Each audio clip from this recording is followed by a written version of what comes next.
Hello, നമസ്കാരം. ശ്രീചക്ര ജ്യോതിശാലയത്തിലേക്ക് ഏവർക്കും സ്വാഗതം. അപ്പോൾ എല്ലാവരും ഓണമൊക്കെ നല്ല രീതിയിൽ ആഘോഷിച്ച് കാണുമെന്ന് വിചാരിക്കുന്നു. അപ്പോൾ നമ്മൾ പറഞ്ഞു നിർത്തിയത് നവഗ്രഹ സ്തോത്രങ്ങളെ കുറിച്ചായിരുന്നു. നവഗ്രഹ സ്തോത്രത്തിൽ സൂര്യനെക്കുറിച്ചും ചന്ദ്രനെക്കുറിച്ചും പറഞ്ഞു കഴിഞ്ഞു. ഇനി അടുത്തത് ഈ 9 ഗ്രഹങ്ങളിൽ മൂന്നാമതായിട്ട് വരുന്നത് ചൊവ്വയാണ്. ഇന്ന് ചൊവ്വയെക്കുറിച്ചുള്ള സ്തോത്രവും അതിൻ്റെ അർത്ഥവും എന്താണെന്ന് നോക്കിയാലോ. അപ്പോൾ ചൊവ്വയെക്കുറിച്ചുള്ളത് കേട്ട് നോക്കാം. ധരണീഗർഭസംഭൂതം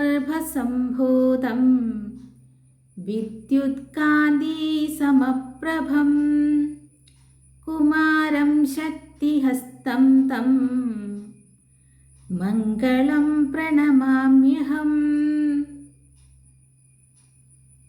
ഇതാണ് ചൊവ്വയെ കുറിച്ച് ഉള്ള സ്തോത്രം.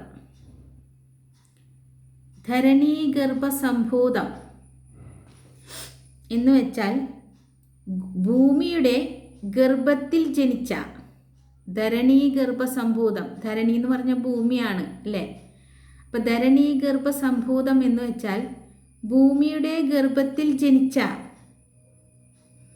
വിദ്യുത്കാന്തി സമപ്രഭം, മിന്നൽക്കൊടിക്ക് സമാനമായ കാന്തി, ഭംഗി.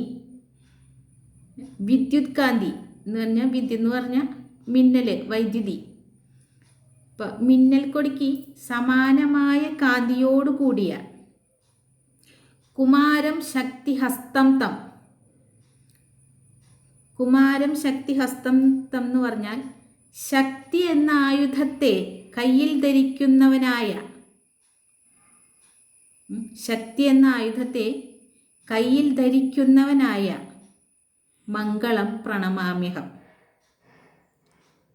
ധരിക്കുന്നവനായ ചൊവ്വയെ ഞാൻ സാഷ്ടാംഗം പ്രണമിക്കുന്നു, അല്ലെങ്കിൽ നമസ്കരിക്കുന്നു.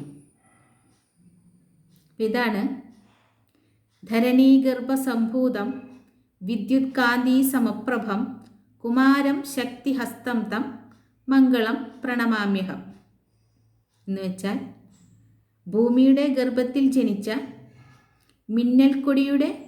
മിന്നൽക്കൊടിക്ക് സമാനമായ കാന്തിയോട് കൂടിയവനും ശക്തി എന്ന ആയുധത്തെ കയ്യിൽ ധരിക്കുന്നവനുമായ ചൊവ്വയെ ഞാൻ നമസ്കരിക്കുന്നു. ഇതാണ് നവഗ്രഹ സ്തോത്രത്തിൽ മൂന്നാമതായി പറഞ്ഞിട്ടുള്ള ചൊവ്വയെ കുറിച്ചിട്ടുള്ള സ്തോത്രവും അതിൻ്റെ അർത്ഥവും. മനസ്സിലായി കാണുമെന്ന് വിചാരിക്കുന്നു.